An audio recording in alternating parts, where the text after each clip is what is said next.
including Afghanistan, of course. So it's prime real estate for a mercenary. Exactly. Latin America isn't as close as I'd like, but we have Amanda and her people to help in that department. And besides, the Seychelles government owes us a favor. Owes us? The Seychelles has strong ties to the east, which the west wanted to shake up. It came to a head 3 years ago in an attempted coup.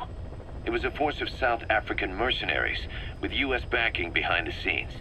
They were only platoon size, but South Africa is home to some heavy PFs. Too much for the Seychelles to handle. In the end, they accepted help from the Tanzanian army and quelled the coup. We set up the deal and handled on-site tactical instruction. That led to some training work for the Seychelles military. And when we put down a mutiny within their forces, well, we made a lot of people happy. They don't pay us. They just let us have a piece of their offshore territory on the promise we'll come running if something else happens. So we're bodyguards, too. It's a good setup. We can only take Mother Base so far here. We'll have to find somewhere else when this place starts getting big. Aren't you being a little hasty? Nothing hasty about it. You're back with us now. So, Kaz, the ship that took us from Cyprus, it used to be a whaler. Yeah, a Japanese vessel. How was the voyage? It was... stimulating. Well, she was part of a whaling fleet up until a few years ago. Her displacement isn't anything to write home about, but she can really move. She still had plenty of life left in her, but then the work dried up. Global opposition to whaling has been mounting for years. Is that right? The push to ban it has been gaining traction for a little over a decade. Individual species came under protection as the years went on, and then 2 years ago the IWC adopted a moratorium on commercial whaling. Several countries, including Japan, fought it to the bitter end. But eventually, most whaling companies had no choice but to throw in the towel. You ever tried whale snake? Can't say that I have. When I was a kid in Japan, practically everybody ate it. That good, huh? The country was poor in those days, and whale was cheap. International opinions changed since then. In any case, that's why we were able to get a bargain price on the ship. Of course, we did end up spending 5 times the purchase price in modifications.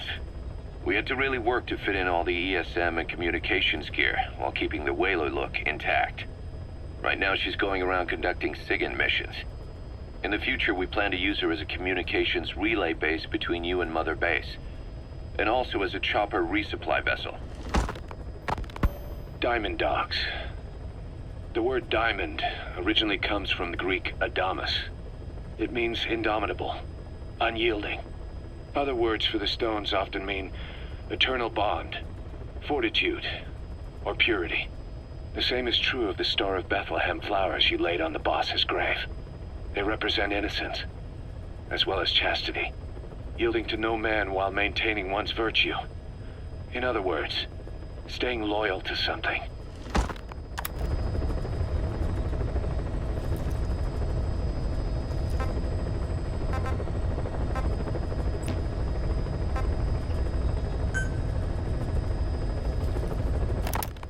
Christmas Eve, 1979. The Soviet Union rolled into Afghanistan. Muslims had revolted against the Soviet-friendly regime established the year before. The DRA forces could no longer contain it themselves, so the Soviets went in to intervene. The Afghan government was powerless and fraught with infighting. They lost the hearts and minds of the people, and that alarmed the Soviet leadership. With the Islamic Revolution happening in Iran, the Soviets felt they had to act fast or risk the spread of Islamic revivalism. A superpower, sending a motorized rifle division against men on horseback with antique rifles. Everyone thought it'd be over in an instant, only it wasn't. Some Muslims made their fight a jihad, a holy war, and began a guerrilla campaign on all fronts. A war of attrition. These fighters call themselves Mujahideen. They're being supported by the West through Pakistan. That's why Miller was involved. He was training them near the Zero Line, sponsored by the CIA. The war has become a nightmare for the Soviet troops stationed here. They thought they'd be headed home in 6 months at the most. Then a year passed. 2 years. Now here we are 4 years on with no exit in sight. Afghanistan has become the Soviet Union's Vietnam. Soviet troops on the ground want to go home, but at least they have homes to go back to. The Afghans have lost theirs. The Soviets destroy the kishlaks, villages, wherever they can. They burn down homes and fields, fill in wells, turn pastures into minefields. It's created a mass of refugees who fled to Pakistan. If the Mujahideen are fish swimming around the villages, the Soviets will go so far as to dry out their ocean. But this has had a big price. There's bitter resentment among the Afghans, and they're taking out their anger on the soldiers on the front lines. Among the Mujahideen are the Pashtun people. They're fiercely devoted to their code of Badal, or revenge. Soviets they've captured have had their hands, feet, and noses cut off before being left to die at the side of the road, just to show their comrades what they're capable of. Friendlies who come across them can do nothing but put them out of their misery. Then they burn down another village in retaliation. And the cycle of vengeance goes on.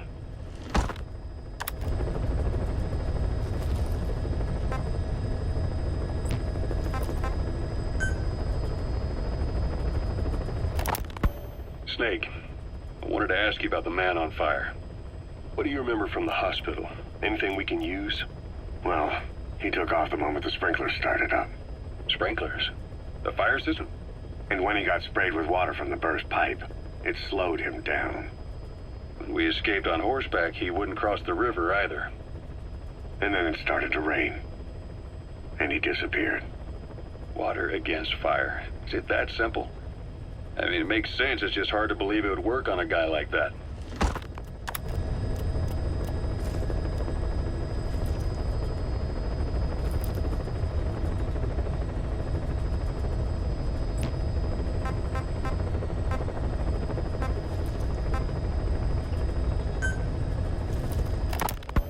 Ocelot. I hear they started calling you Shalashaska in Afghanistan. What's that about? You know the term Sharashka? It's slang for a suspicious, hastily thrown together organization. The word became associated with a type of forced labor facility in the Soviet Gulag system.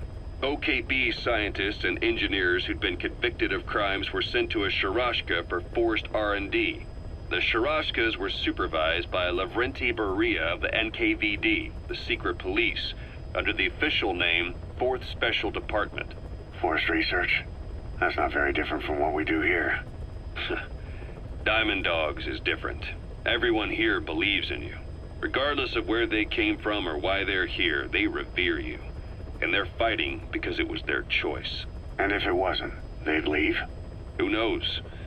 That's our reality here, whether it's real or not. If there's another truth, I don't want to know it.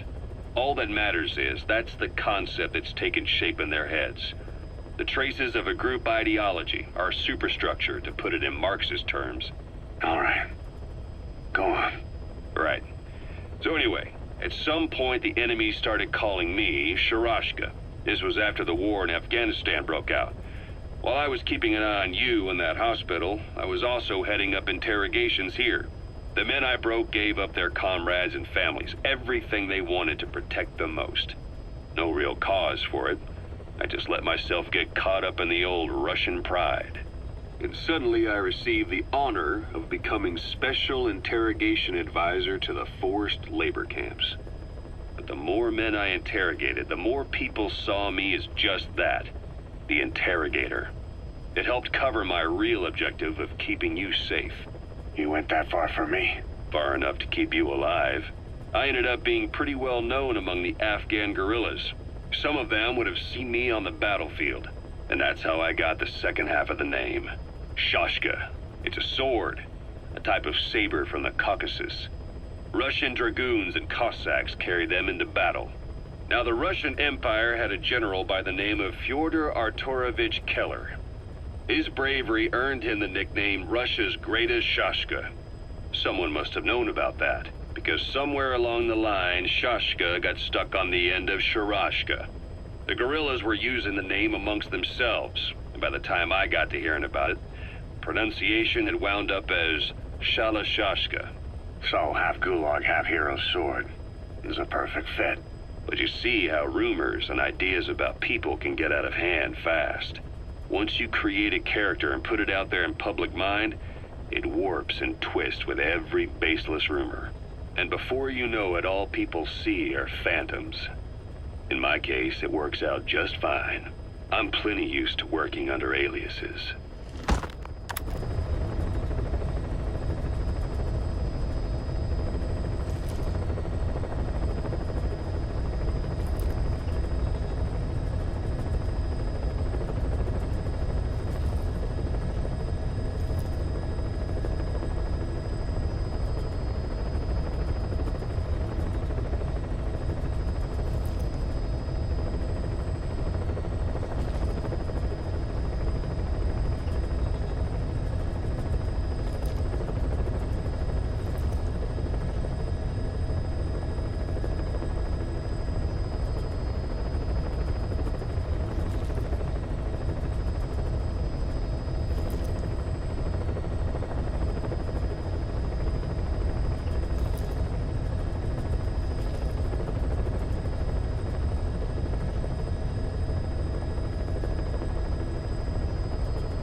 So SALT II still hasn't gone into effect. That treaty was drawn up to limit not just the size of the U.S. and Soviet Union's nuclear arsenals, but also their delivery systems. The whole deal. Just when we thought all those years of negotiations had paid off, somebody decides to invade Afghanistan. The timing couldn't have been worse. The president was in the middle of the SALT II talks back then. You mean while you were busy trying to stop Peace Walker? I heard. President Ford was meeting with the General Secretary in Vladivostok. In his absence, the political brass in America detected what they didn't realize was false nuclear launch data from Peace Walker, and were on the verge of ordering a retaliatory nuclear strike. Coleman's big idea? Humans are incapable of destroying themselves. Turns out he never knew what humans are capable of. If that AI, the boss, hadn't found a way to stop the fake data transmission, they probably would have gone ahead with the launch. Deterrence was revealed as the pipe dream it was. All thanks to you. And her. The U.S.-Soviet talks looked set to fall through. What happened in Nicaragua no doubt helped trigger a change of heart. But in the end... The time's to find the politics. When you've grabbed their tail, they turn and bite your hand. I first met you 20 years ago now. The place was Selenouyarsk in the Soviet Union. We were enemies.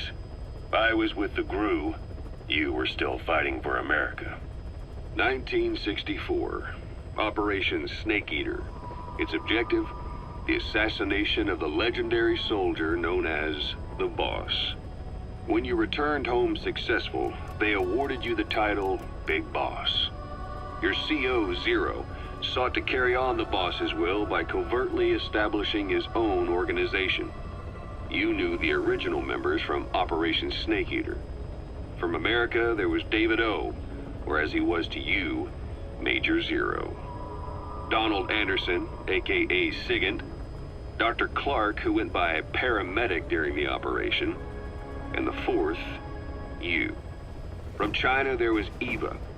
And me, Ocelot, from the Soviet Union. 6 in total. To us, government notions of friend and foe were meaningless. As were East and West, we joined forces by our will alone. Our objective was to fulfill the boss's dying wish, to make the world one. And to do it, Zero used the Philosopher's Legacy, the secret war fund you obtained during Operation Snake Eater. This organization would go on to become Cypher. I, on the other hand, was left with the problem. You only recovered half of the legacy. I had to locate the other half myself. When I found the funds, I passed them on to Zero, just as you wanted. I still trusted him in those days. We thought what he was doing was the boss's will, until he started that one project. Les enfants terribles, Zero called it. You parted ways, as did Eva, leaving only Anderson and Clark still with him. I maintained limited contact, although truth be told, we were just keeping tabs on one another. The reason was always you. After you returned to the Army and created Foxhound, you left America. For a time, even I'd lost track of you. I'd imagine Zero did too. You always were the best when it came to hide and seek. Zero created Cypher, an information network to tap into every corner of the globe. Woven together, Cypher's arteries make the world just one big organism. And that's not all. It also monitors the thorn in Zero's side. That's you, tracking your coordinates wherever you might go. The further you strayed from your roots, the larger Zero became. It's as if he was trying to close the gap between you. But before long, he disappeared from public life. Only a few people had direct contact with him. For a time, I was one of them. Then a year after you fell into your coma, he slipped out of sight entirely. Since then, nothing. No photos, no recordings, not even a reliable rumor as to his whereabouts. I tried every method I could think of, but Zero was gone. Freed of his control, his creation, his power continued to grow. Cypher is a great beast, and Zero was its spine. But even without him, it's endured, evolved. But now its body is rotting, riddled with parasites. Parasites like the ones who attacked you 9 years ago in the Caribbean, and then at the hospital. Cypher's Black Ops Unit, XOF. They learned where you were, and came to wipe the slate clean.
side ops list is comprised of problems we need you to resolve.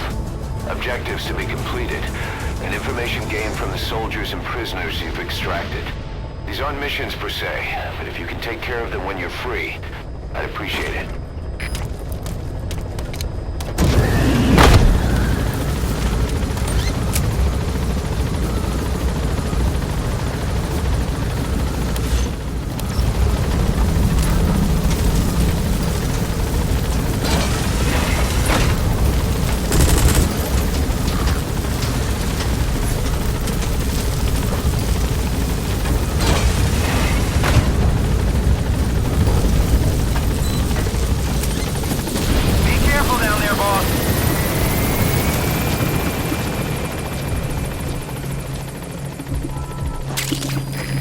Compounds from plants to make medicine or poison for use in new weapons and equipment.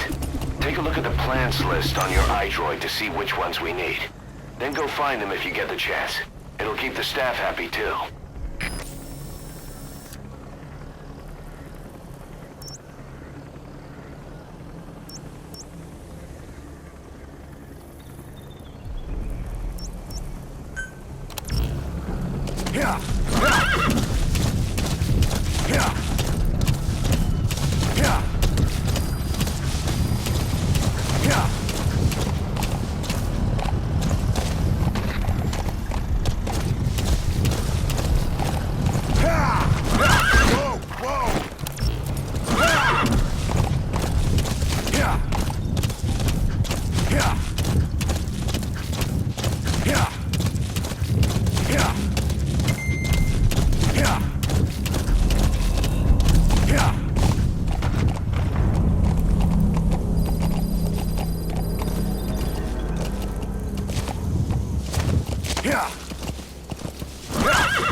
Говоришь, ты жил на Украине?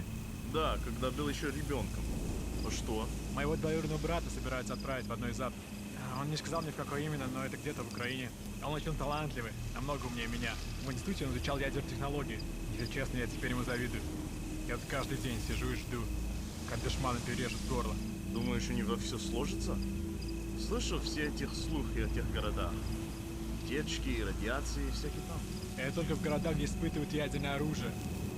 Говорят, советские реакторы самые надежные в мире. Надеюсь, ты прав. Давай.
Subject on board. Leave the rest to us.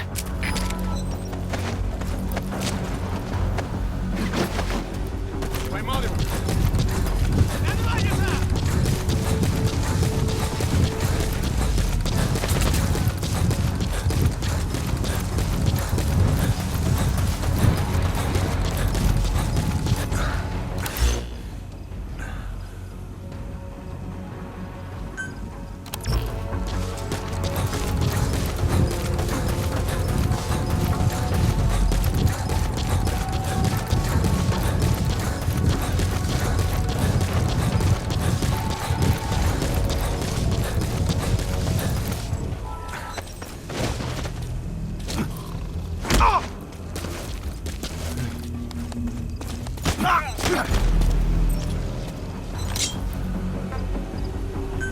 Я не понимаю! Не понимаю! He speaks Russian. What we need is an interpreter. The main principle of intelligence work is intel gathering. But that's a problem if you don't speak the enemy's language. We need a staff member with the interpreter skill to do a simultaneous interpretation.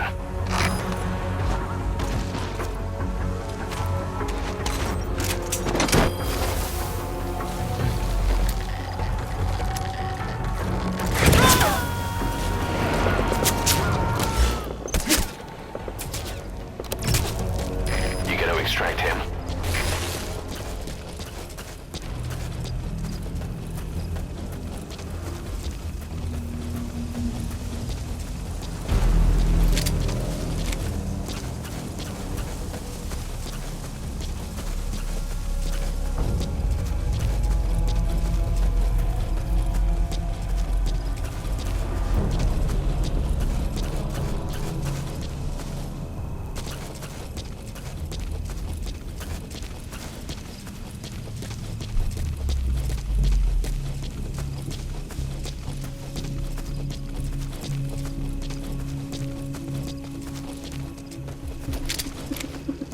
Что это?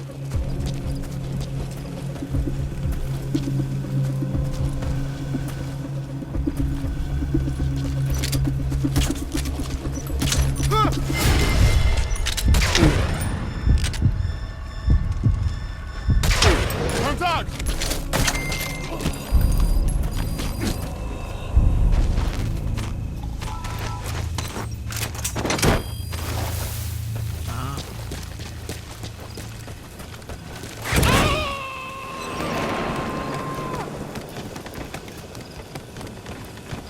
Subject on board.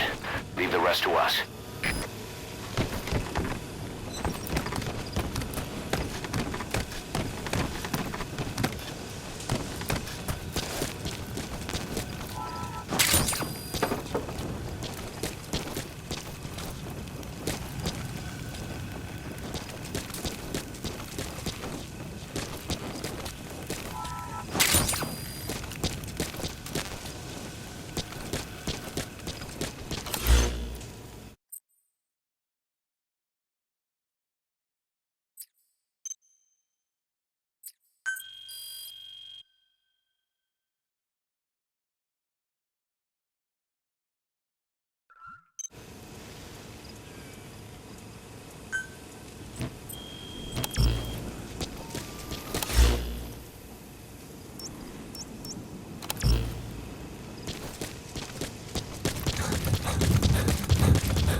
Extract him.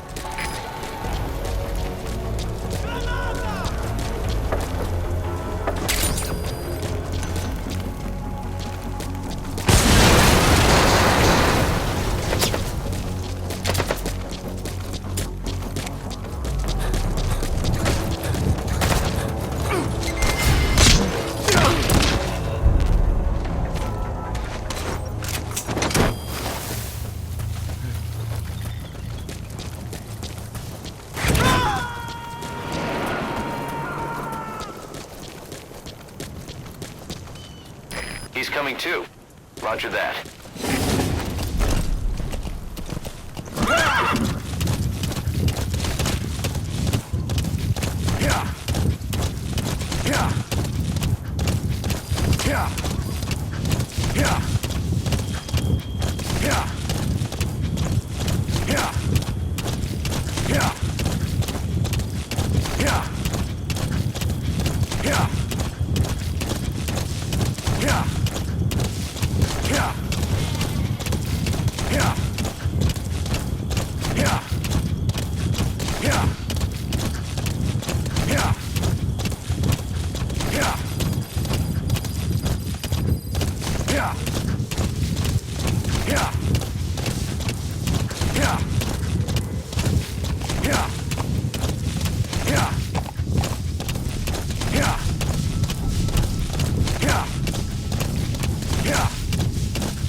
Sandstorms come in.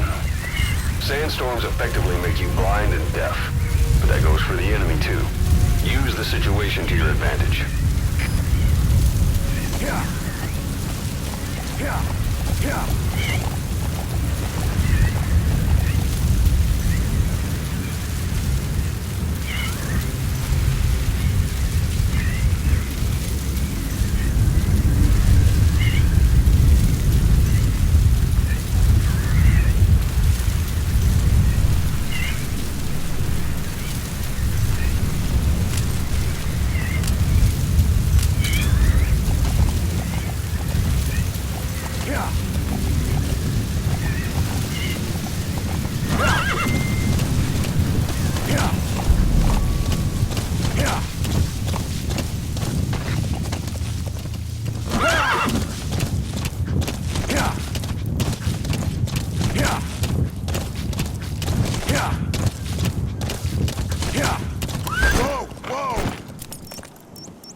English-speaking soldiers somewhere in the region.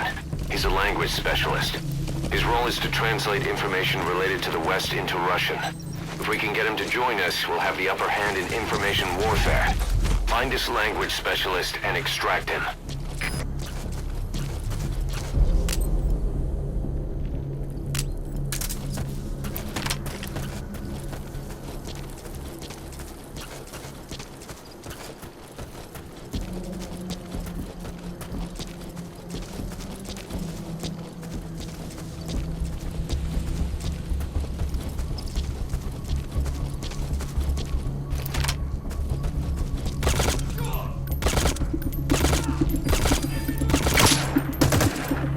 So your suppressor is worn out. That gun will be as loud as any other now. If you have to shoot, be careful.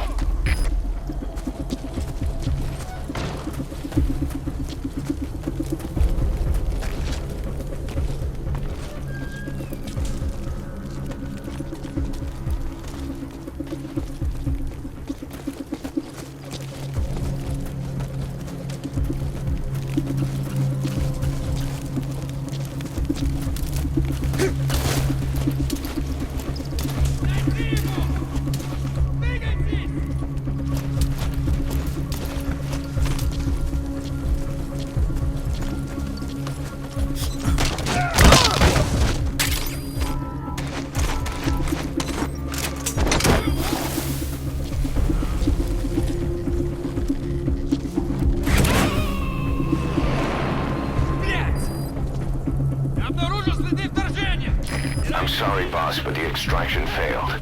The support unit just isn't skilled enough. If you want to increase the success rate of Fulton extractions in bad weather, you need to improve the support unit.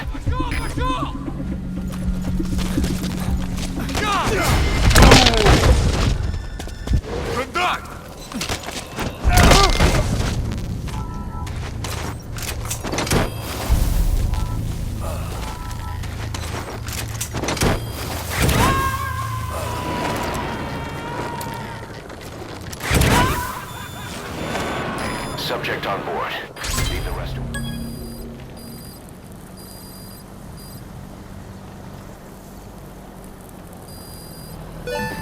Boss, that language specialist you extracted has been very cooperative. Says he's always dreamed of living a free life, like folks in the West. What are the odds, huh? I've gone ahead and placed him in the support unit. His job is Russian interpretation. Soldiers are saying you can even interrogate them. Should give you an edge in the mission.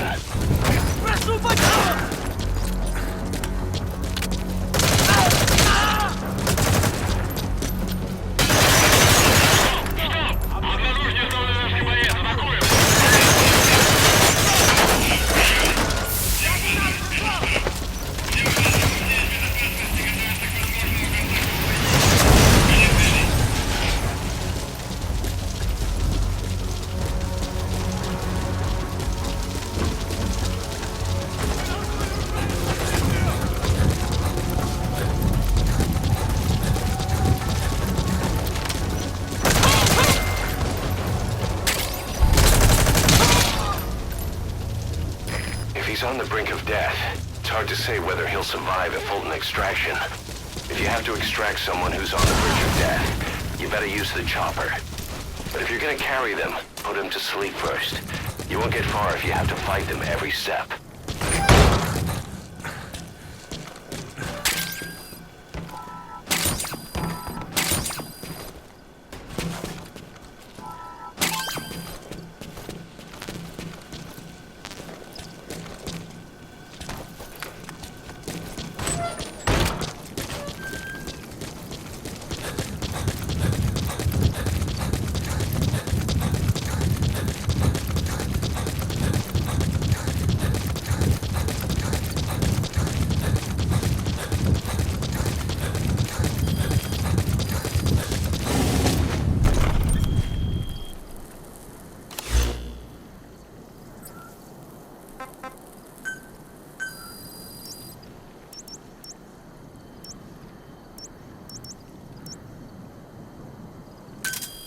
Roger.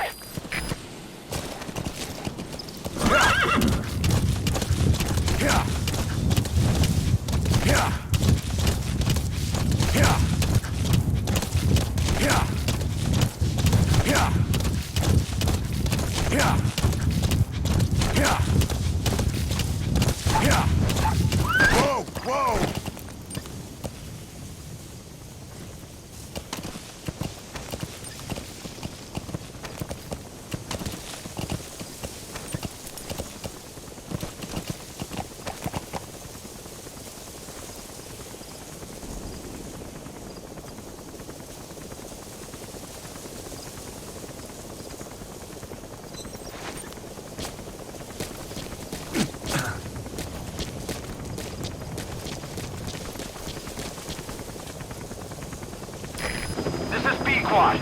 Arriving shortly at LZ.